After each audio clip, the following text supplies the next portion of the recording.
இன்றைக்கு நாம் வாசிக்க இருக்கின்ற வசன பகுதியில் நான் செய்ய விரும்பின காரியம் 3 வசன பகுதிகளை நான் வாசிக்க விரும்புகின்றேன். 3 வசன பகுதியிலிருந்தும் 3 சம்பவங்களை உங்களுக்கு முன்பதாக நிறுத்தி அதிலிருந்து நாம் இன்றைக்கு கற்றுக்கொள்ளக்கூடிய காரியங்களை உங்களோடு கூட நான் பகிர்ந்து கொள்ள விரும்புகின்றேன்.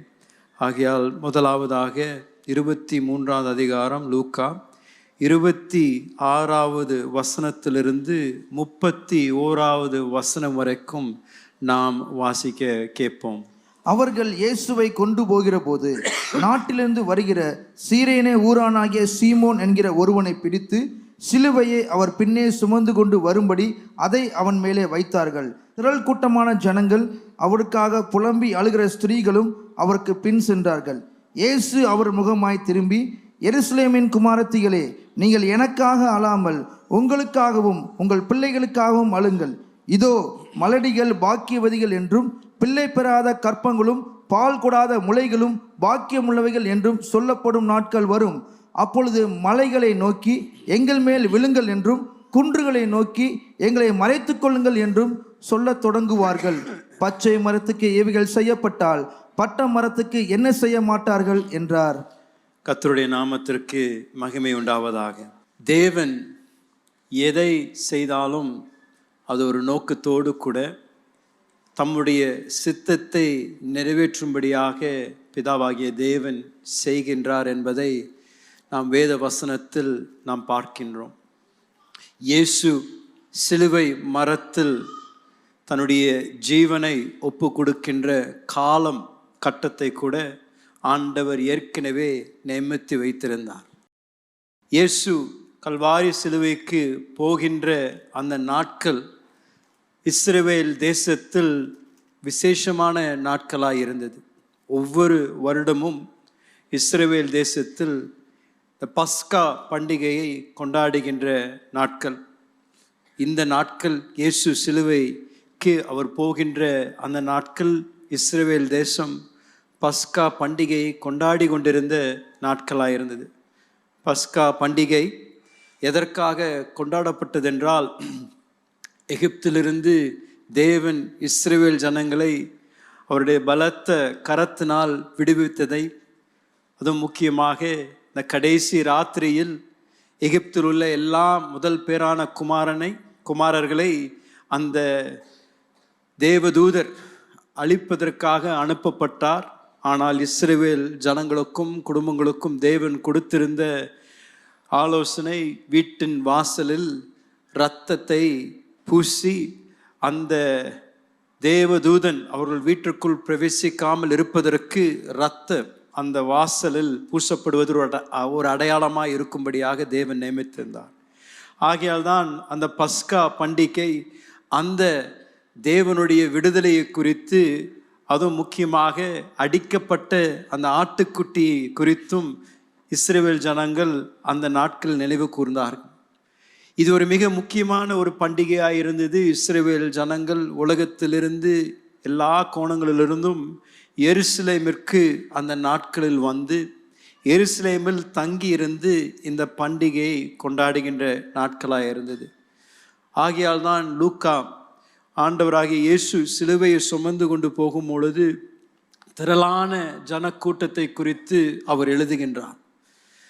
ரோமர் அதிகாரிகள் ஒருவரை சிலுவையில் அறைவது அவர்கள் எல்லாருக்கும் வெளியரங்கமாக அது ஒரு மாதிரியாக இருக்கும்படியாக சிலுவையில் அறையப்படுகின்ற கைதிகளை எருசலேமின் வீதிகள் வழியாக நடத்தி சென்று எருசலேமில் இருந்த எல்லா ஜனங்களும் அதை பார்த்து எச்சரிக்கையாக இருக்கும்படியாக ரோம அரசாங்கம் எப்பொழுதும் அந்த சிலுவையை எருசலேமின் வீதிகள் வழியாக நடத்தி செல்ல அவர்கள் எப்பொழுதும் அதை செயல்படுத்துவார்கள்.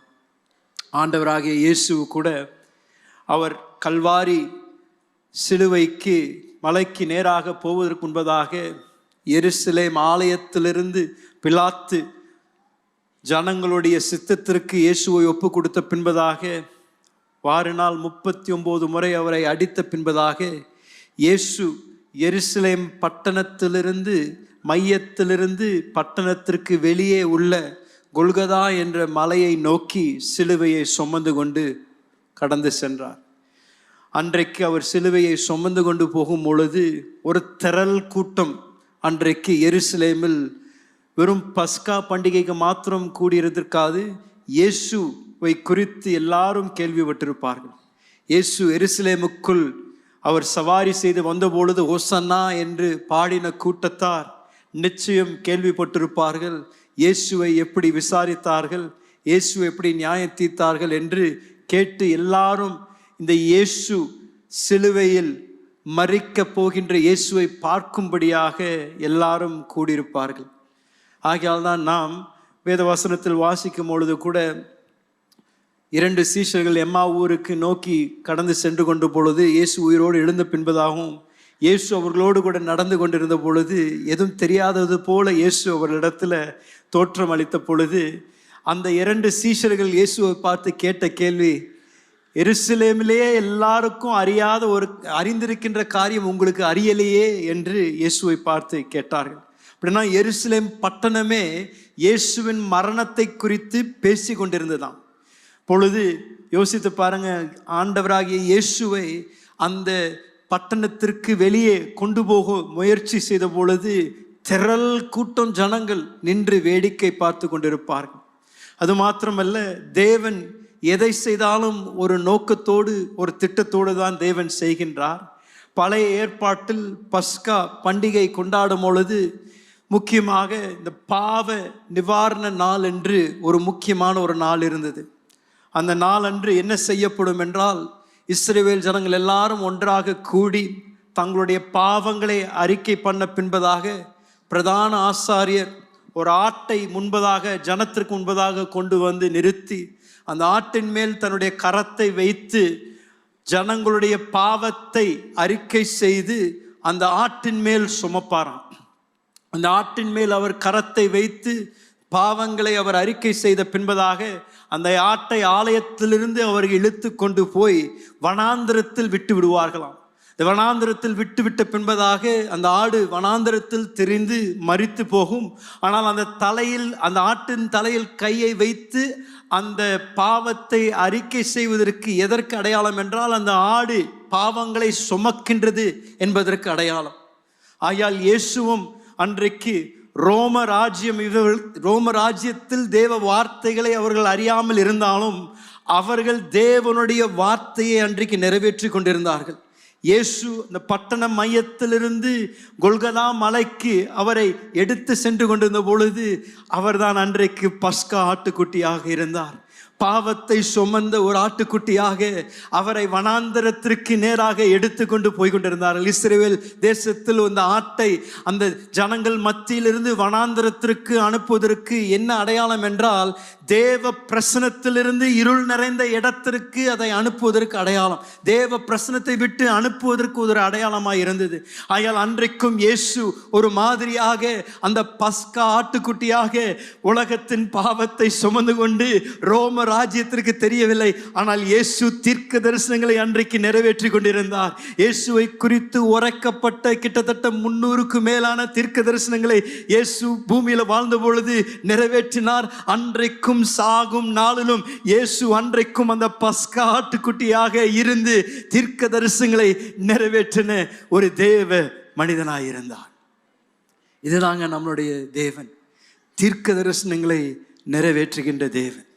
இயேசுவை குறித்து சொல்லப்பட்ட 300க்கும் அதிகமான தீர்க்க தரிசனங்களை அத்தனையும் இயேசு நிறைவேற்றினார். ஒரு மரித்த பொழுது கூட தீர்க்க தரிசனங்களை நிறைவேற்றுகின்ற தேவனாயிருந்தார். அந்த வசனத்தில் நாம் வாசிக்கும் பொழுது 2வது முக்கியமான சம்பவம் நம் கவனத்திற்கு வருகின்றது. சீமோன் என்ற மனிதனை குறித்து வேதாகம் நமக்கு கூறுகின்றது. நான் சொன்ன வண்ணமாக ஆயிரக்கணக்கான யூதர்கள் உலகத்தின் பல இடங்களிலிருந்து எருசலேமுக்கு இந்த பஸ்கா பண்டிகை கொண்டாடணும் என்று வந்திருந்தார்கள். இந்த சீமோன் என்ற மனிதன் கூட கிட்டத்தட்ட 1200 கிலோமீட்டர் பிரயாணம் செய்து லிபியா என்ற ஆப்பிரிக்கா கண்டத்தில் இருக்கின்ற ஒரு தேசத்திலிருந்து எருசலேம் பட்டணத்திற்கு இந்த பஸ்கா பண்டிகை கொண்டாடணும் என்று வந்த ஒரு மனிதன் தான் சிமியோன். சிமியோன் அன்றைக்கு எருசலேமில் இருந்த பொழுது நிச்சயம் அவனும் கேள்விப்பட்டிருப்பான். இப்படிப்பட்ட யூத ஒரு போதகர், அவர் தவறாக இப்படியாக பரிசேரும் சதுசேரும் அவரை கைது செய்து அவரை இன்றைக்கு சிலுவையில் அறைய இருக்கின்றார்கள் என்பதை சிமியோனும் நிச்சயம் கேள்விப்பட்டிருப்பார். வேதாமம் நமக்கு சிமியோனுடைய கடந்த வாழ்க்கை குறித்து அதிகம் சொல்லுவதில்லை. ஆனாலும் நாம் என்ன இதிலிருந்து கட்டாயம் நாம் என்ன நிர்ணயிக்கலாம் என்றால், சிமியோன் அன்றைக்கு ஒரு நோக்கத்தோடு கூட தான் அந்த எருசலேமின் வீதிகளில் அவன் நின்று கொண்டிருந்த ஒரு மனிதனாக இருந்தான். சகேயுவை போல இயேசுவை பார்க்கணும், இயேசு இந்த வழியாக வருவாரா என்று அவன் கேட்டு அறிந்திருப்பான். அவனுடைய நோக்கங்கள் வித்தியாசமாக இருந்திருக்கலாம். ஆனாலும் அவன் இயேசு அந்த வழியாக வருவதை காணும்படியாக அந்த இடத்தில் நின்ற ஒரு மனிதனாக இருந்தான். ஒருவேளை எல்லாரையும் தள்ளிவிட்டு முன்பதாக அந்த தெருவில் எப்படி இயேசு வருவார் என்று அறிந்து நல்ல முன்னாடி லைன்ல நின்று பார்க்கணும் என்று ஒரு விருப்பத்தோடு இருந்த ஒரு மனிதனாயிருப்பான் சிமியோன். அவன் நின்று கொண்டிருந்த நேரத்தில் இயேசு அவனுடைய வழியாக சிலுவையை சுமந்து கொண்டு வந்தார்.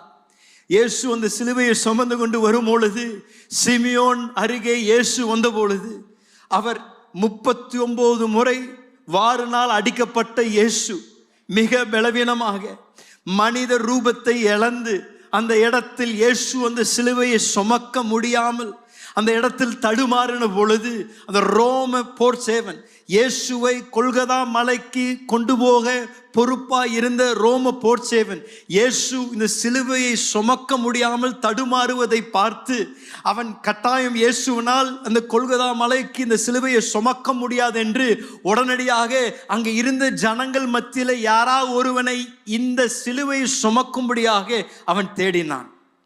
அப்பொழுதுதான் இந்த ரோம போர் சேவனுக்கு அவனுடைய கண்களில் சிமியோன் பட்டிருப்பான். உடனடியாக சிமியோனை காமித்து கரம் நீட்டி இங்க வா என்று கூப்பிட்டு சிமியோன் இடத்தில் சொல்லியிருப்பான், நீ இந்த சிலுவையை இப்பொழுது சுமக்க ஆரம்பி என்று சொல்லியிருப்பான். சிமியோன் வேடிக்கை பார்க்க வந்திருந்தான். எல்லாரோடு கூட சேர்ந்து, ஜனத்தோடு கூட சேர்ந்து இந்த இயேசுவுக்கு என்ன கதி வரும் என்று பார்க்க வந்த மனிதன்.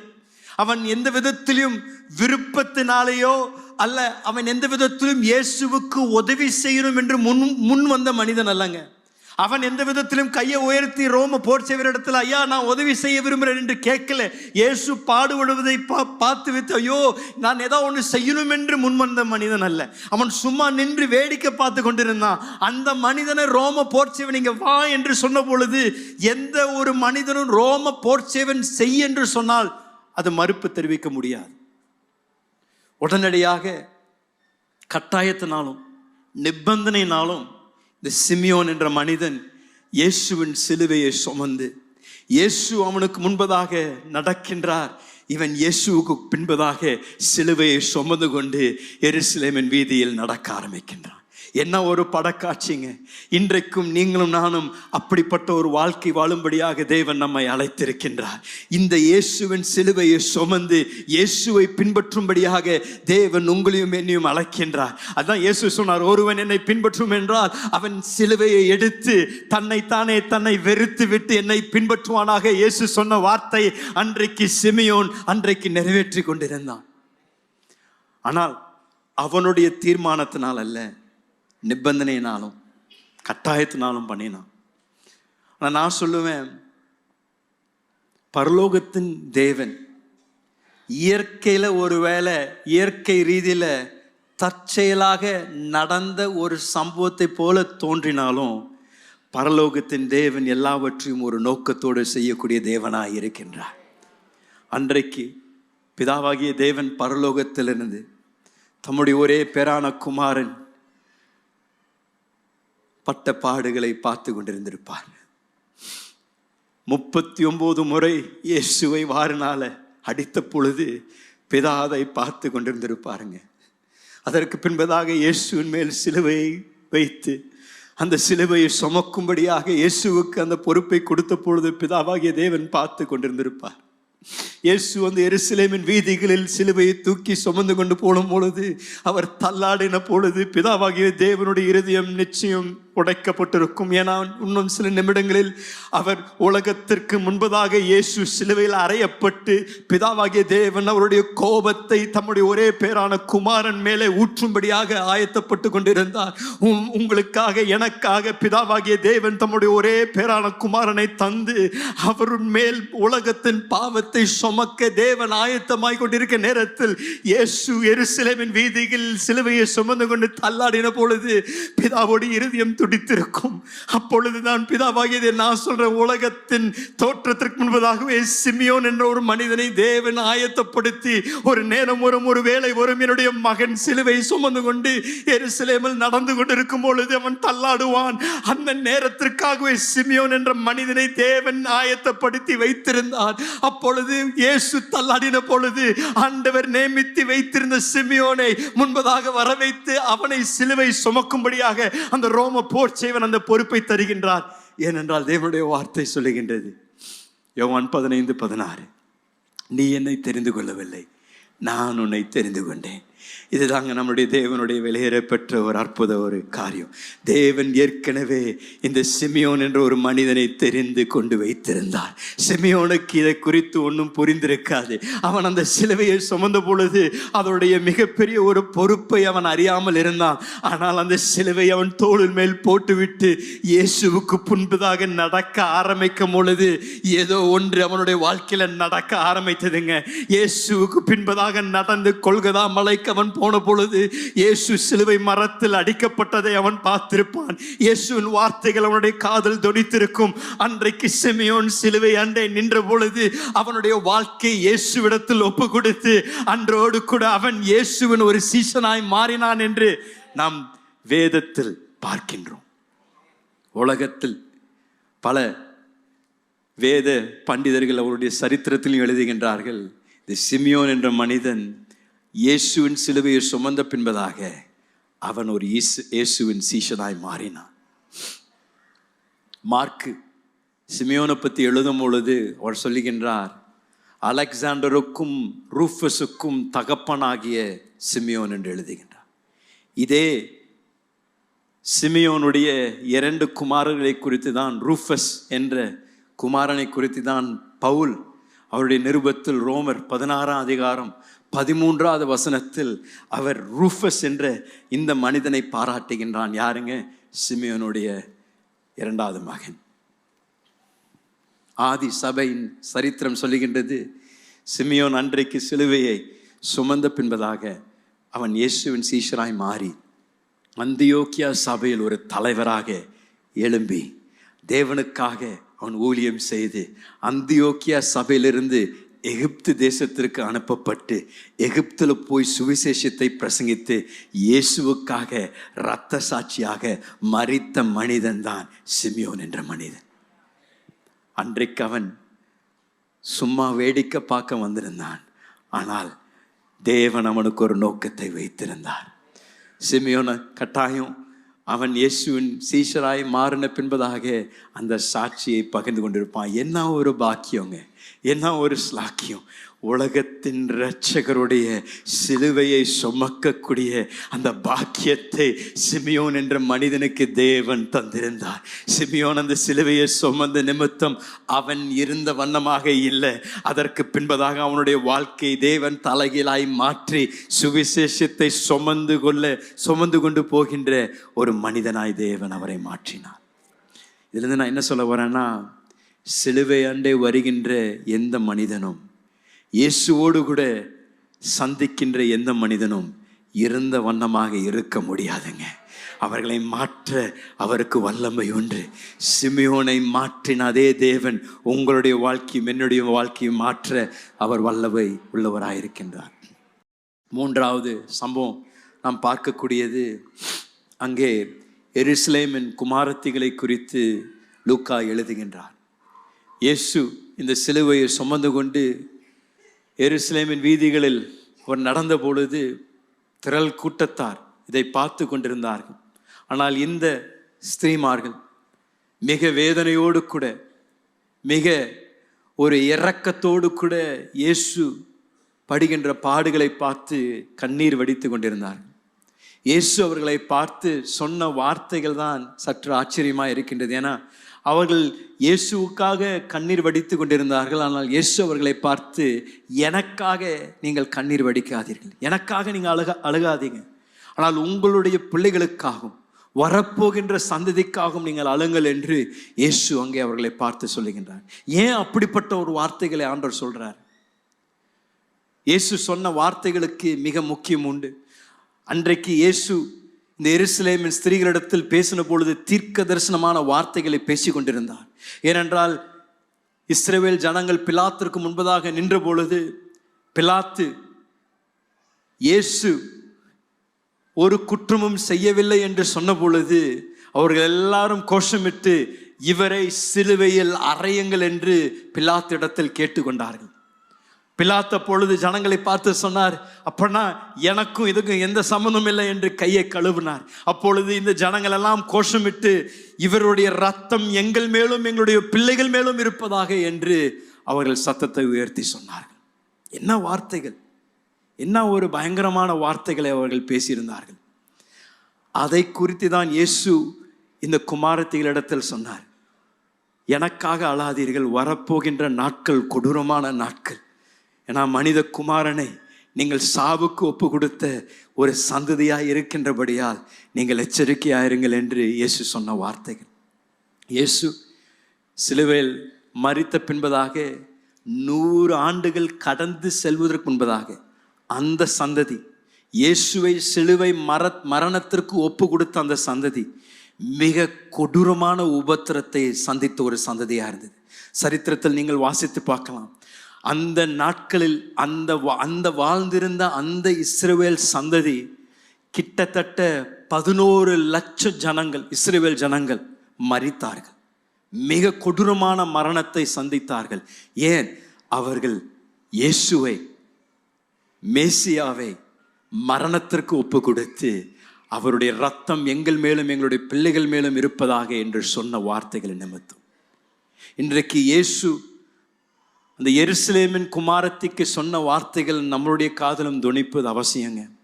அன்றைக்கு இஸ்ரவேல் ஜனங்கள் இயேசு செய்த பெரிய அந்த அற்புதமான பலியை அவர்கள் தூஷணமாக எண்ணினார்கள். அதை அவர்கள் ஏற்றுக்கொள்ளவில்லை. ஆகையால் அந்த முழு சந்ததியே மிக பரிதாபமான ஒரு முடிவு அடைந்தது. இன்றைக்கும் நாமும் இயேசுவின் மரணத்தை குறித்து கேட்டுவிட்டு நாம் நம்முடைய வாழ்க்கையை நாம் ஏனோதானோ என்று வாழ்ந்தோம் என்றால் அவர்களுக்கு வந்த மாதிரி முடிவு நமக்கும் வரும் என்று வேதாகம் எச்சரிக்கின்றது. வெளிப்படுத்தல் புஸ்தகத்தில் 6ஆம் அதிகாரத்தில் தேவனுடைய வார்த்தை சொல்லுகின்றது, ஒரு நாள் வருகின்றது. 15ஆம் வசனம் 16ஆம் வசனம் வாசிங்களேன். அந்த நாள் வரும் பொழுது பூமியின் ராஜாக்களும் பெரியோர்களும் ஐஸ்வர்யவான்களும் சேனை தலைவர்களும் பலவான்களும் அடிமைகள் யாவரும் சுயாதீனர் யாவரும் பர்வதங்களிலும் குகைகளிலும் கண்மலையிலும் ஒளித்து கொண்டு பர்வதங்களையும் கண்மலையும் நோக்கி, நீங்கள் எங்கள் மேல் விழுந்து சிங்காசனத்தின் மேல் வீற்றிருக்கிறவருடைய முகத்திற்கும் ஆட்டுக்குட்டியானுடைய கோபத்திற்கும் எங்களை மறைத்துக் கொள்ளுங்கள், அவருடைய கோபாக்கினியின் மகா நாள் வந்துவிட்டது, யார் நிலை நிற்கக்கூடும் என்றார்கள். இதை நாம் கவனிப்பது அவசியம். ஏனென்றால் அன்றைக்கு இயேசு பாவத்தை சுமந்த ஆட்டுக்குட்டியாய் இருந்தாலும் ஒரு நாள் வரும், அதே ஆட்டுக்குட்டி இந்த உலகத்தின் மேல் யாரெல்லாம் அவருடைய நாமத்தின் மேல் விசுவாசம் வைக்காமல் இருக்கின்றார்களோ அவர்கள் மேல் தேவனுடைய கோபாக்கினி விழுகும் ஒரு நாள் வரும். அதற்கு எச்சரிக்கையாக தான் ஆண்டவர் அந்த குமாரத்திகளை பார்த்து அவர் சொல்லுகின்ற வார்த்தைகள் உங்களுக்கும் எனக்கும் அது ஒரு எச்சரிக்கையாக இருப்பது அவசியம். இயேசு நமக்காக மரித்தார், நம்மளுடைய பாவங்களை சுமந்தார் என்று யாரெல்லாம் விசுவாசிக்கின்றார்களோ அவர்களுக்கு மன்னிப்பும் ரட்சிப்பும் உண்டு என்று தேவ வார்த்தை நமக்கு ஞாபகப்படுத்துகின்றது. அடுத்த வசன பகுதியை நாம் வாசிக்கலாம். அதே அதிகாரத்தில் 32வது வசனத்திலிருந்து 43ஆம் வசனம் வரைக்கும் வாசிக்கலாமா? குற்றவாளி ஆகிய வேறே 2 பேரும் அவரோட கூட கொலை செய்யப்படுவதற்கு கொண்டு போகப்பட்டார்கள். கபாலசலம் என்று சொல்லப்பட்ட இடத்திலே அவர்கள் சேர்ந்த பொழுது அங்கே அவரையும் அவருடைய வலது பக்கத்தில் ஒரு குற்றவாளியும் அவருடைய இடது பக்கத்தில் ஒரு குற்றவாளியும் சிலுவையிலே அறைந்தார்கள். அப்பொழுது இயேசு, பிதாவே, இவர்களுக்கு மன்னியும், தாங்கள் செய்கிறது இன்னதென்று அறியாதிருக்கிறார்களே என்றார். அவருடைய வஸ்திரங்களை அவர்கள் பங்கிட்டு சீட்டு போட்டார்கள். ஜனங்கள் நின்று பார்த்து கொண்டிருந்தார்கள். அவர்களுடனே கூட அதிகாரிகளும் அவரை இகழ்ந்து, இவன் மற்றவர்களை இரட்சித்தான், இவன் தேவனால் தெரிந்து கொள்ளப்பட்ட கிறிஸ்துவானால் தன்னைத்தானே இரட்சித்துக் கொள்ளட்டும் என்றார்கள். போர் சேவரும் அவரிடத்தில் சேர்ந்து அவர்களுக்கு காடியை கொடுத்து, நீ யூதரின் ராஜாவானால் உன்னை இரட்சித்துக்கொள் என்று அவரை பரியாசம் பண்ணினார்கள். அவன் யூதருடைய ராஜா என்றும் கிரேக்கு, லத்தீன், எபிரேயு எழுத்துகளில் எழுதி அவருக்கு மேலாக வைக்கப்பட்டது. அன்றியும் சிலுவையில் அறப்பட்டிருந்த குற்றவாளியில் ஒருவன், நீ கிறிஸ்துவானால் உன்னையும் எங்களையும் இரட்சித்துக்கொள் என்று அவரை இகழ்ந்தான். மற்றவன் அவனை நோக்கி, நீ இந்த ஆக்கினைக்குட்பட்டவனாய் இருந்தும் தேவனுக்கு பயப்படுகிறதில்லையா? நாமோ நியாயப்படி தண்டிக்கப்படுகின்றோம், நாம் நடப்பித்தவைகளுக்கு தக்க பலனை அடைகின்றோம், இவரோ தகாதது ஒன்றையும் நடப்பிக்கவில்லையே என்று அவனை கடிந்து கொண்டு இயேசுவை நோக்கி, ஆண்டவரே, நீர் உம்முடைய ராஜ்யத்தில் வரும்போது அடியனை நினைத்தருளும் என்றான். இயேசு அவனை நோக்கி, இன்றைக்கு நீ என்னோட கூட பரதேசியில் இருப்பாய் என்று மெய்யாகவே உனக்கு சொல்லுகிறேன் என்றார். இந்த வசன பகுதியிலும் 3 சம்பவங்களை நான் உங்களுக்கு சுட்டி காமிக்க விரும்புகின்றேன். 4 சுவிசேஷங்களிலும் இயேசுவின் மரணத்தை குறித்து 4 சுவிசேஷத்திலும் எழுதப்பட்டுள்ளது. ஆனால் எந்த ஒரு சுவிசேஷத்திலும் முழு சம்பவத்தை யாரும் எழுதவில்லை. ஒவ்வொரு சுவிசேஷத்திலும் அவர்கள் கண்ட அவருடைய கோணத்திலிருந்து எழுதின அந்த ஒரு வார்த்தைகள் தான் நாம் இன்றைக்கு ஒன்றாக சேர்த்து அன்றைக்கு என்ன நடந்தது என்று நாம் அறிந்து கொள்கின்றோம். இயேசு சிலுவையில் அறையப்பட்ட பொழுது நாம் 4 சுவிசேஷங்களையும் வாசிக்கும் பொழுது 7 முறை ஆண்டவராகிய இயேசு தம்முடைய சத்தத்தை உயர்த்தி வார்த்தைகளை பேசினார் என்று நாம் அறிந்திருக்கின்றோம். அந்த 7 முறை பேசினதில் முதல் முறையாக பேசப்பட்ட வார்த்தை இதாதான் இருக்கும் என்று வேத பண்டிதர்கள் கருதுகின்றார்கள். சற்று யோசித்து பாருங்களேன், எவ்வளோ கொடூரமான அவமானத்தையும் எவ்வளோ கொடூரமான சித்திரவதையும் இயேசு சந்தித்தும் சிலுவையை சுமந்து கொண்டு அவ்வளோ தூரம் அந்த கொல்கதா மலையில் அவர் அறையப்பட்டு எல்லாரும் ஆயிரக்கணக்கான ஜனங்கள் சூழ்ந்திருக்கும் பொழுது ஆண்டவராகிய இயேசுவின் வாயிலிருந்து புறப்பட்டு வந்த முதல் வார்த்தைகள் என்ன ஒரு அற்புதமான வார்த்தைகள்! இயேசு வாயை திறந்து அவர் சொன்னது, பிதாவே, இவர்களுக்கு மன்னியும், இவர்கள் என்ன செய்கின்றார்கள் என்று இவர்கள் அறியாமல் இருக்கின்றார்கள் என்று இயேசு சொன்னார். என்ன ஒரு அற்புதமான வார்த்தைகள்! அவர் அந்த சிலுவையில் தொங்கிக் கொண்டிருந்த அதே நேரத்தில் பரலோகத்திற்கு அவர் போவதற்கு முன்பதாக பிரதான ஆசாரியராக அவர் செய்ய வேண்டிய அந்த மிக முக்கியமான செயலை செய்வதற்கு முன்பதாக பிதாவின் வலது பார்சத்தில் அவர் அமர்வதற்கு முன்பதாகவே இயேசு உங்களுக்காகவும் எனக்காகவும் மன்றாடுகின்ற இரட்சகராய் இருந்தார். சிலுவையில் அவருடைய வேதனை ஒரு பொருட்டாக எடுக்கவில்லை, அவருடைய வலியை ஒரு பொருட்டாக எடுக்கவில்லை. எவ்வளோ அவமானத்தையும் நிந்தனையும் சகித்தும் இயேசு சிலுவையிலிருந்து சொன்ன முதல் வார்த்தைகள், பிதாவே, இவர்களுக்கு மன்னியும், இவர்கள் என்ன செய்கின்றார்கள் என்று இவர்கள் அறியாமல் இருக்கின்றார்கள் என்று நமக்காக மன்றாடி பரிந்து பேசுகின்ற இரட்சகர் நம்முடைய இயேசு இரட்சகர். அவர் அன்றைக்கு சிலுவையிலிருந்து நமக்காக பரிந்து பேசின இயேசு இன்றைக்கும் வலது பார்சத்தில் உட்கார்ந்து உங்களுடைய பெயரை சொல்லி, என்னுடைய பெயரை சொல்லி, பிதாவாகிய தேவனிடத்தில், பிதாவே, இவர்கள் மேல் மனம் இறங்குங்க, இவர்களுக்காக என்னுடைய சொந்த ரத்தத்தை நான் சிந்தினேன், இவர்களுக்காக நான் பலியாய் மாறினேன் என்று இன்றைக்கும் இயேசு நமக்காக பரிந்து பேசுகின்ற அற்புத இரட்சகராய் இருக்கின்றார். யோசித்து பாருங்களேன், சிலுவையை சுற்றி ஆட்கள் நிற்கும் பொழுது அந்த பரிசேயரும் சதுசேயரும் அவர்களுக்கு எல்லா வசனங்கள் அறிந்திருந்தார்கள், எல்லா வேத வாசிப்பிலும் அவர்கள் தேர்ந்திருந்தார்கள். அவர்கள் எல்லாவற்றும் அறிந்திருந்தும் இயேசுவை கொண்டு போய் சிலுவை மரத்தில் அவர்கள் அறையும்படியாக செய்திருந்தாலும் இயேசு அதை பார்த்து சொன்ன வார்த்தைகள், இவர்கள் என்ன செய்கின்றார்கள் என்று இவர்கள் அறியாமல் இருக்கின்றார்களே. இதை குறித்து தான் அப்போஸ்தலனாகிய பவுலும் 1 கொரிந்தியர் 2ஆம் அதிகாரம் 8வது வசனத்தில் அவர் எழுதும்போது சொல்றாரு, பிரபுக்கள் ஒருவரும் அறியவில்லை, அறிந்திருந்தால் மகிமையின் கர்த்தரை அவர்கள் சிலுவையில் அறைந்திருக்க மாட்டார்களே என்று எழுதுகிறார். மகிமையின் கர்த்தரை, என்ன ஒரு அற்புதமான ஒரு தலைப்புங்க. மகிமையின் கர்த்தரை அன்றைக்கு சிலுவையில் அறைந்தார்கள், அறியாமையின் நிமித்தம். இன்றைக்கு மன்றாடி நமக்காக பரிந்து பேசுகின்ற நம்முடைய அற்புத இரட்சகர் இருக்கின்றபடியால் நீங்களும் நானும் பாக்கியவான்கள். நமக்காக ஓயாமல் பரிந்து பேசுகின்ற ஒரு அற்புத ஒரு இரட்சகர்.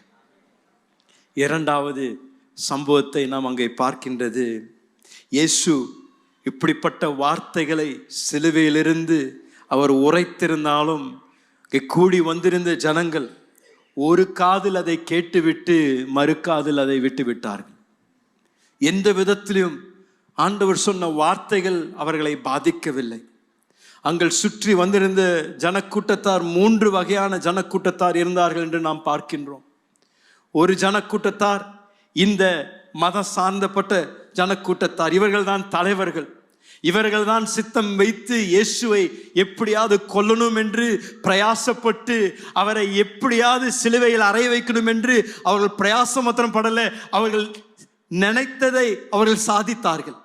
இயேசுவை சிலுவை மரத்தில் அறைந்த பின்பதாக இந்த பொல்லாத மனிதர்கள் அப்பவாது திருப்தியா இருப்பார்கள் என்று நினைக்கலாம். அப்பவாது சரி செய்தது, நான் நினைத்ததை செய்து விட்டோம் என்று அவர்கள் சும்மா இருந்திருக்கலாம். ஆனாலும் இயேசு சிலுவை மரத்தில் தொங்கிக் கொண்டிருந்த பொழுது அப்பொழுதும் அவரை பரியாசம் செய்கின்றார்கள். உம்மால் கூடும் என்றால் இறங்கி வாங்க, நீர் எல்லாத்தையும் ரட்சித்தீரே, நீர் உண்மையை ரட்சியும் என்று அவரை விமர்சனம் செய்கின்றார்கள். இன்னொரு ஜனக்கூட்டத்தார் இயேசு அற்புதங்களை செய்ததை பார்த்த ஒரு கூட்டத்தாராக இருந்திருக்கலாம். இயேசு பலரை உயிரோடு எழுப்பினதை பார்த்த ஒரு கூட்டத்தாராக இருக்கலாம். அவர்கள் சொல்றாரு, நீர் எல்லாரையும் காப்பாற்றினீங்களே, நீங்க உங்களையே காப்பாற்றிக் கொள்ளுங்கள் என்று அவர்களும் இயேசுவை அவமரியாதையாக பேசுகின்றார்கள்.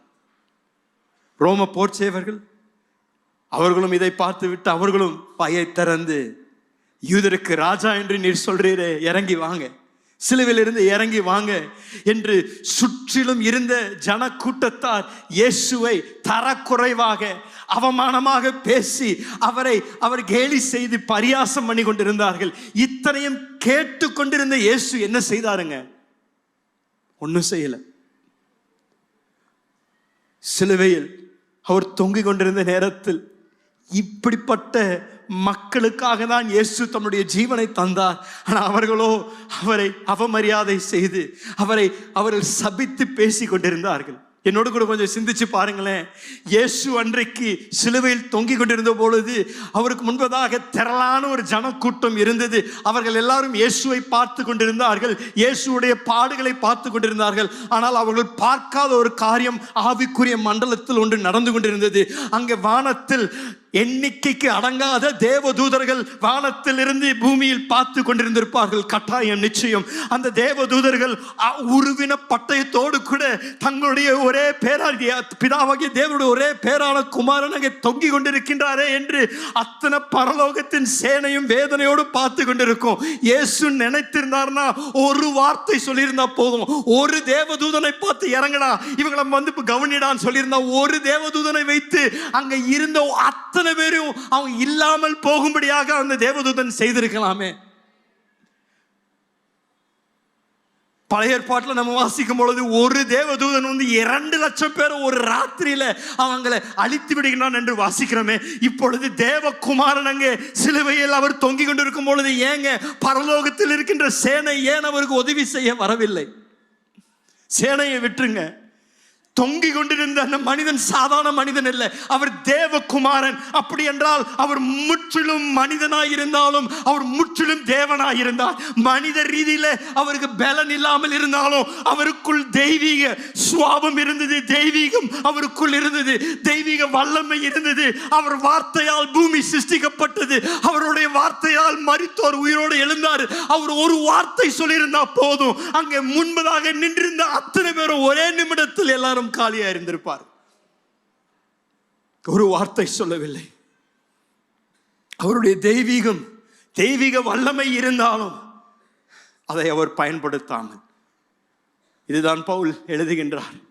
பிலிப்பியர் 2ஆம் அதிகாரம் 6ஆம் வசனத்தில் அவர் சொல்றாரு, அவர் தேவனுடைய ரூபத்திலும் தேவனுக்கு சமமாய் இருப்பதை கொள்ளையாடி பொருளாக எண்ணாமலும் தம்மை தாமே வெறுமையாக்கி அடிமையின் ரூபத்தை எடுத்து மனுஷர் சாயலானார். ஐயா, கொஞ்சம் சிந்திச்சு பாருங்களேன். உங்களையும் நீயும் சிருஷ்டித்த மகா பெரிய தேவன், அவரால் செய்ய முடியாத காரியம் ஒன்றும் இல்லை. அவர் நினைத்தால் போதும், சொன்னால் போதும், பூமி அதோடைய நிலை மாறலாம்.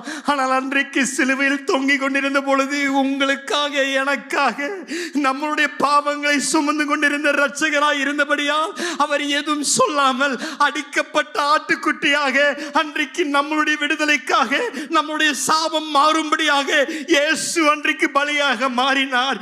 எவ்வளோ அநீதியுள்ள மனிதர்கள், பொல்லாத மனிதர்கள் எவ்வளவு வார்த்தைகளை பேசினாலும் இயேசு ஒன்றும் சொல்லாமல் உங்களுக்காக எனக்காக அந்த மரணத்தை இயேசு சகித்தார்.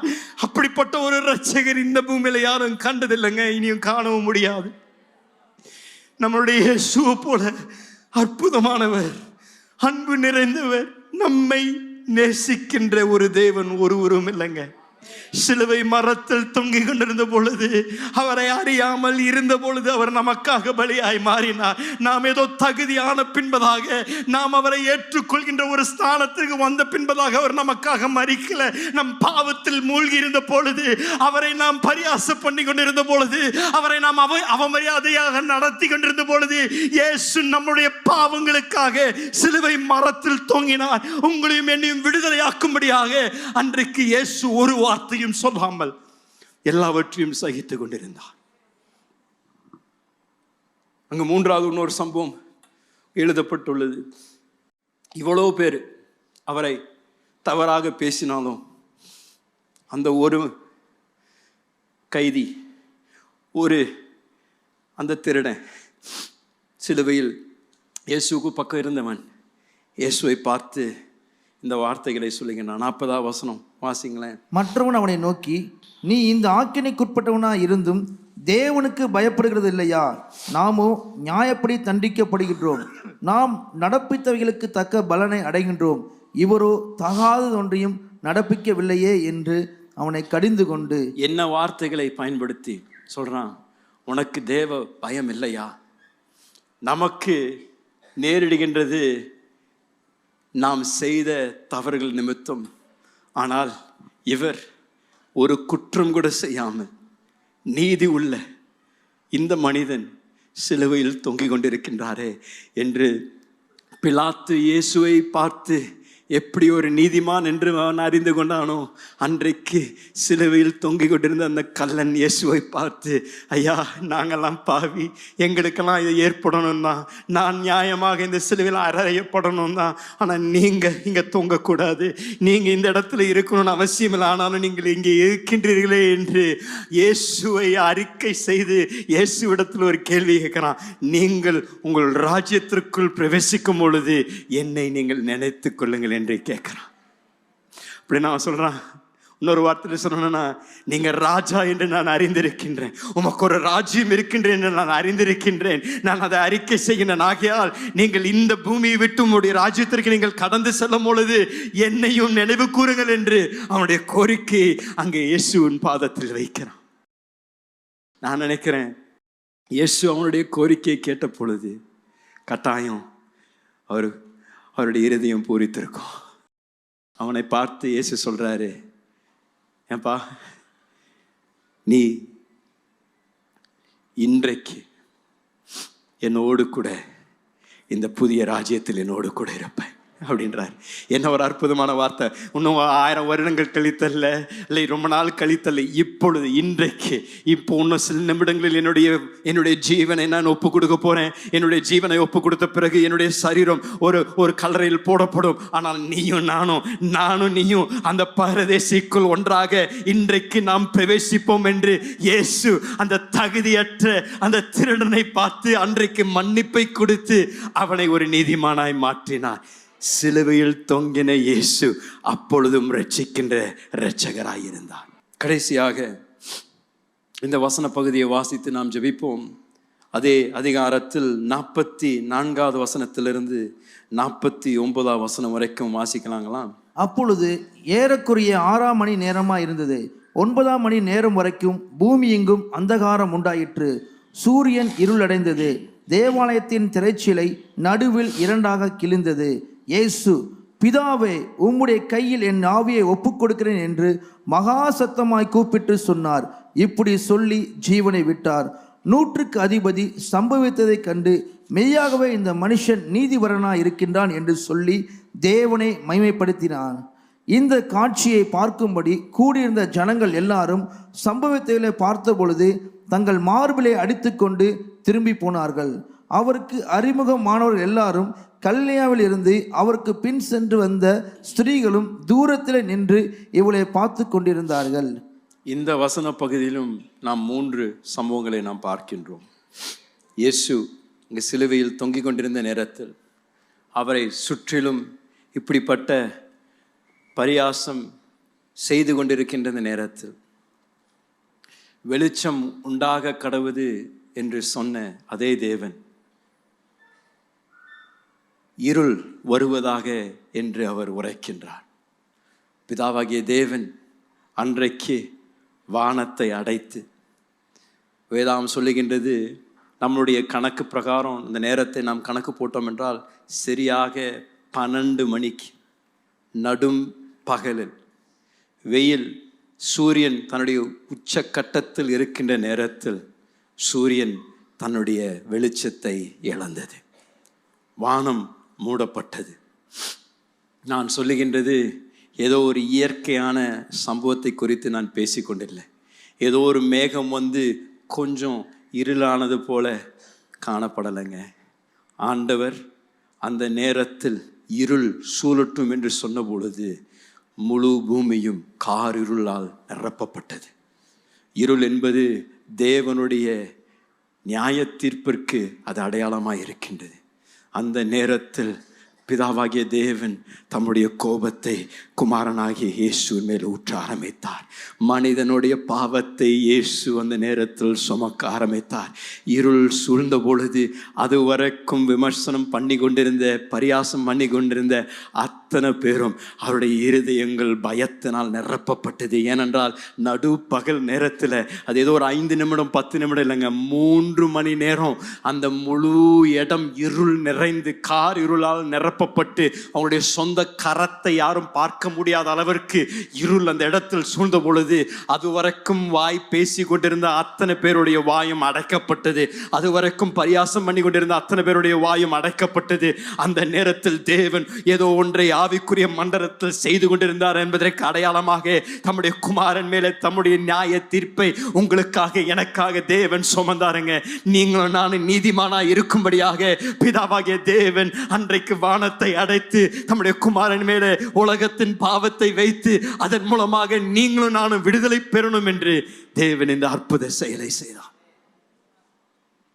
இருள் சூழ்ந்தது. 3 மணி நேரம் முழு உலகமே இருளில் மூழ்கியிருந்தது. இந்த பூமி உண்டாக்கின நாள் முதற்கொண்டு ஆண்டவர் பகலும் இரவும் இருக்கும் சொன்ன அந்த நாளிலிருந்து உலக சரித்திரத்தில் அதுவரைக்கும் அதற்கு பின்பதாகவும் அப்படிப்பட்ட ஒரு சம்பவம் நடக்கவில்லை. 3 மணி நேரம் உலகம் இருளினால் நிரப்பப்பட்டது. இருள் நிரம்பியிருந்த அந்த நேரத்தில் ஒரு அற்புதமான 2வது சம்பவத்தை குறித்தும் அங்கே லூக்கா எழுதுகின்றார். இருள் நிறைந்த நேரத்தில் அதுவரைக்கும் மனிதனுக்கும் தேவனுக்கும் இருந்த அந்த திரைச்சீலை. அது வரைக்கும் மனிதன் தேவனோடு கூட அவன் உறவாட முடியலைங்க. மனிதன் தேவனிடத்தில் கிட்டி சேரணும் என்றால் வெறும் ஒரு மகா பரிசுத்த அந்த ஸ்தலத்திற்குள் போகணும்னா மகா பெரிய அந்த ஆசாரியர் மாத்திரம்தான் அந்த பரிசுத்த ஸ்தலத்திற்கும் மகா பரிசுத்த ஸ்தலத்திற்கும் நம்முடைய சார்பில் அவன் போக அவனுக்கு அதிகாரம் இருந்தது. ஒரு சாதாரணமான மனிதனுக்கு அந்த திரைச்சீலை தாண்டி போவதற்கு ஒரு அதிகாரம் இல்லை. ஆனால் அன்றைக்கு இயேசு சிலுவை மரத்தில் தொங்கிய பொழுது ஏதோ ஒரு இயற்கையின் சம்பவத்தினால் அல்ல, ஏதோ ஒரு பூமி அதிர்ச்சியினால் அல்ல, இந்த திரைச்சீலை அந்த அந்த அந்த தேவனுடைய ஆலயத்தில் 30 அடி உயரம் உள்ள திரைச்சீலை, 45 அடி அகலமுள்ள திரைச்சீலை ஒரே ஒரு நொடியில் மேலே இருந்து கீழே வரைக்கும் கிழிக்கப்பட்டது.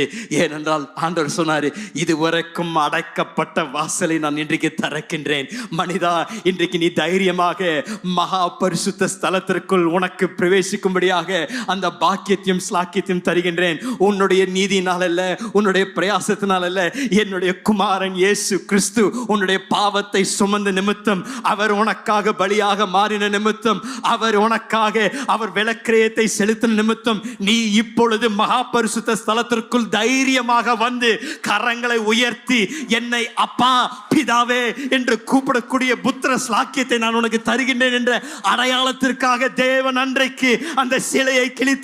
ஐயா, இன்றைக்கு நீங்களும் நானும் அந்நியர் அல்ல, நீங்களும் நானும் தூரம் இல்லை. இன்றைக்கு தேவ பிள்ளைகள் என்று அழைக்கப்படுகின்ற ஒரு ஸ்லாக்கியம் கொடுக்கப்படும் என்றால் 2000 வருடங்களுக்கு முன்பதாக இயேசு சிலுவை மரத்தில் நமக்காக தொங்கி நமக்காக தன்னுடைய சொந்த இரத்தத்தை சிந்தினபடியால் இன்றைக்கு நீங்களும் நானும் நீதிமான், இன்றைக்கு நீங்களும் நானும் அப்பாவுடைய பிள்ளைகள். நமக்கு தேவனுடைய பொக்கிஷமும் தேவனுடைய எல்லா ஆசீர்வாதமும் நமக்குரியதாய் மாறுகின்றது. இன்றைக்கு நீங்களும் நானும் கிறிஸ்து இயேசுவோடு கூட உட்காரக்கூடிய ஸ்லாக்கியத்தை தேவன் நமக்கு தந்திருக்கின்றாருங்க. என்ன ஒரு அற்புதமான தேவன்! மனிதன் தோட்டத்தில் பாவத்தை செய்த பொழுது, ஆதாமியும் ஏவாளையும் தேவன் வெளியே அனுப்பின பொழுது, ஒரு தேவதூதரை கூப்பிட்டு அவனுக்கு உருவின பட்டயத்தை கொடுத்து, நீ காவல் காலுப்பா, இனியும் இந்த தோட்டத்திற்குள் யாரும் வரக்கூடாது என்று அந்த தேவதூதரை நிறுத்தினார் தேவன். ஆனால் இயேசு சிலுவை மரத்தில் நமக்காக அவருடைய ரத்தத்தை சிந்தின பொழுது ஆண்டவர் நிச்சயம் அந்த தேவதூதனை பார்த்து சொல்லியிருப்பாரு, உன் வேலை முடிஞ்சதுப்பா, உன் பட்டயத்தை திருப்பி உள்ள போட்டு, ஏனென்றால் மீண்டும் வழி திறக்கப்பட்டிருக்கின்றது. மனிதன் திருப்பியும் என்னுடைய பிரசனத்திற்குள் வரும்படியாக என்னுடைய ஒரே பேரான குமாரன் அதற்கு பாவ நிவாரண பலியாக மாறினபடியால் மனிதனுக்கு மீண்டும் வீட்டிற்கு திரும்பி வர ஒரு அனுமதி உண்டு என்று தேவன் அவனை பார்த்து சொல்லியிருப்பார். என்ன ஒரு நம்பிக்கைங்க! இன்றைக்கு நீங்களும் நான் இந்த பூமியில மரித்தோம் என்றால் நம்பிக்கை இல்லாம மரிப்பதில்லை. நமக்காக ஆயத்தப்பட்ட ஒரு இடம் உண்டு, நாம் போகின்ற ஒரு தேசம் உண்டு, சீயோனுக்காக நாம் ஆயத்தப்பட்டிருக்கின்றோம். நமக்கு நம்பிக்கை நிறைந்த ஒரு ஜனக்கூட்டமாக இருப்போம் என்றால் இயேசுவின் மரணத்தின் நிமித்தம், இயேசு நமக்காக சிலுவையில் அறையப்பட்ட நிமித்தம். கடைசியாக அங்கே லூக்கா எழுதுகின்றார், இயேசு ஒரு சத்தத்தை உயர்த்தி, பிதாவே, என்னுடைய ஆவியை உம் கரத்தில் நான் ஒப்பு கொடுக்கிறேன் என்று இயேசு சொல்லுகின்றார். ஒருவர் மரண தருவாயில் இருப்பார்கள் என்றால் பேசுவதற்கு பலம் இல்லாமல் தான் இருப்பார்கள். ஆனால் இயேசுவோ அவருடைய கடைசி வார்த்தைகளை லூக்கா எழுதுகின்றார், மாபெரும் சத்தத்தை உயர்த்தி எல்லாரும் கேட்கும்படியாக, பிதாவே, என்னுடைய ஆவியை உன் கரத்தில் ஒப்பு கொடுக்கிறேன் என்று அவர் இந்த பூமியில் தனக்காக நியமித்ததை இயேசு நிறைவேற்றினார். லூக்கா சொல்றாரு, அது முடிந்த பின்பதாக இதெல்லாம் பார்த்து கொண்டிருந்த 100க்கு அதிபதியான இந்த ரோம போர்ச்சேவன் அவன் பார்த்து சொல்றான், மெய்யாகவே இது ஒரு நீதிமான், மெய்யாகவே இது ஒரு தேவ குமாரன் என்று அந்த மனிதன் அன்றைக்கு தேவனை மகிமைப்படுத்தினான் என்று லூக்கா எழுதுகின்றார். என்ன ஒரு அற்புதங்க! சிலுவை அண்டை வந்து யாரெல்லாம் இயேசுவை தரிசிக்கின்றோமோ நிச்சயம் அவர் இரட்சகர், உலகத்தின் இரட்சகர் என்று அந்த வெளிப்பாடு தேவன் நமக்கு தர வல்லவராய் இருக்கின்றார். அன்றைக்கு 2 ஜனக்கூட்டத்தார் அந்த சிலுவை கல்வாரி கொல்கதால் இருந்து கடந்து சென்றார்கள். லூக்கா எழுதுறாரு, இந்த ரோம 100க்கு அதிபதியான போர்ச்சேவர் இப்படிப்பட்ட ஒரு அறிக்கையை செய்துவிட்டு அவன் கடந்து செல்றான். நிச்சயம் அவனும் ஒரு இயேசுவின் ஒரு சீஷனாய் மாறியிருப்பான். ஆனால் இன்னொரு ஜனக்கூட்டத்தாரை குறித்தும் லூக்கா எழுதுகின்றார். இந்த ஜனக்கூட்டத்தார் அவர்கள் போகும் பொழுது மார்பை அடித்து கொண்டு அது வரைக்கும் இயேசுவை பரியாசம் பண்ணி கொண்டிருந்தார்கள், அது வரைக்கும் விமர்சனம் பண்ணி கொண்டிருந்தார்கள். ஆனால் அவர்கள் போகும் பொழுது மார்பை அடித்து கொண்டு குழப்பத்தில் போனார்கள் என்று லூக்கா எழுதுகின்றார்கள். ஒரு ஜனக்கூட்டம் இயேசுவை பார்த்து வெளிப்பாடை பெற்றுக்கொண்டு வாயை திறந்து அறிக்கை செய்தார்கள், இவரே தேவகுமாரன் என்று அறிக்கை செய்தார். இன்னொரு கூட்டம் எல்லாவற்றையும் பார்த்து விட்டு தொடர்ந்து சும்மா மார்பு அடித்து ஐயோ பரிதாபம் என்று தான் கடந்து சென்றார்களே தவிர அவர்களுக்குள் மாற்றம் ஏற்படவில்லை. நாம் இந்த ஜனக்கூட்டத்தாரோடு இன்றைக்கு சேர்ந்திருக்கின்றோம். சிலுவை அண்டை வந்து இன்றைக்கு சிலுவையின் காட்சியை பார்த்து கொண்டிருக்கின்ற அருமையான சகோதரா சகோதரியே, நமக்காக பாடுபட்டு நமக்காக மரித்த இரட்சகரை நீங்கள் பார்த்து அவர் நமக்காக செய்ததை நீங்கள் கேட்டுவிட்டு ஐயோ பரிதாபமான கதை என்று நீங்கள் கடந்து செல்ல போகின்றீர்களா? அல்ல, அந்த 100க்கு அதிபதி போல இவர் மெய்யாகவே பாவங்களை சுமந்த என்னுடைய இரட்சகர், அவரை நான் அறிக்கை செய்து அவருக்கு நான் என்னுடைய வாழ்க்கையை ஒப்பு கொடுப்பேன் என்று நாம் சொல்லிவிட்டு கடந்து செல்வோமா?